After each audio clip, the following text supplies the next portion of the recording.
Hi, everyone. In this video refresher, we're going to look at the manufacturing planning and control system and really what it is, why we should take it serious, as well as the impact that we have on the supply chain. So let's jump over here and draw it out real fast, real simplistically here.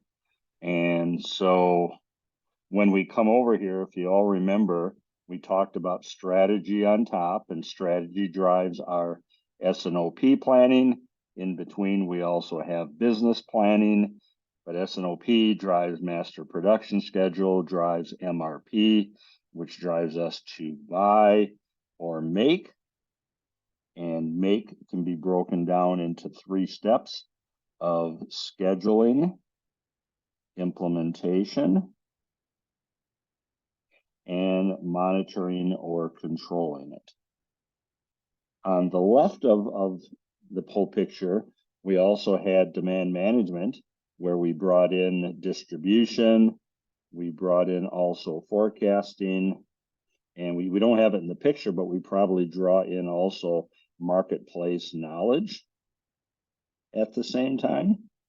And then demand management puts together a forecast for 3 different levels: in currency, in volume, and variety.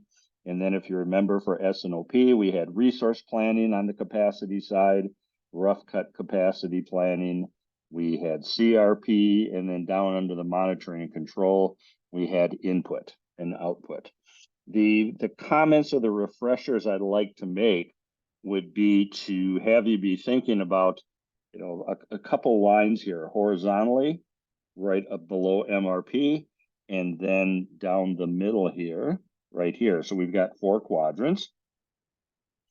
So in quadrant 1, well, basically everything above the line is planning, and everything below the line is execution. Everything to the right of the vertical line is all about capacities. Everything to the left is all about priorities. So what it's telling you and I is, if we're going to be successful in our business. Now, I'm not going to go into the detail of each one. That's where all our learnings already come from, and this is just a refresher. But what I want you to think about is why this is important and why we have to have something going on in all 4 quadrants. In other words, why do we have planning the priorities and planning the capacities, as well as execution of the priorities and execution of the capacities there.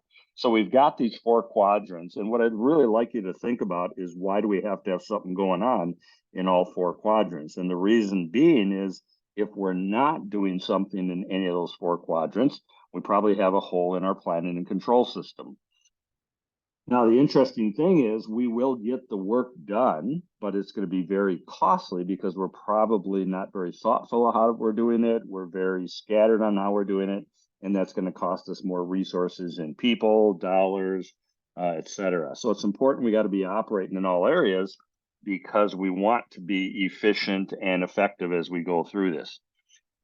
Impact-wise, like I said, it's how well we're going to be able to meet what the customer wants when they want it in a way that's cost effective for us. So we need to be operating not only in all 4 quadrants, but however we do it in each of those boxes that go within the 4 quadrants. We need to make sure we're doing something there, so we know that the work is either being planned or executed on priorities or capacities in a thoughtful, efficient, and effective way.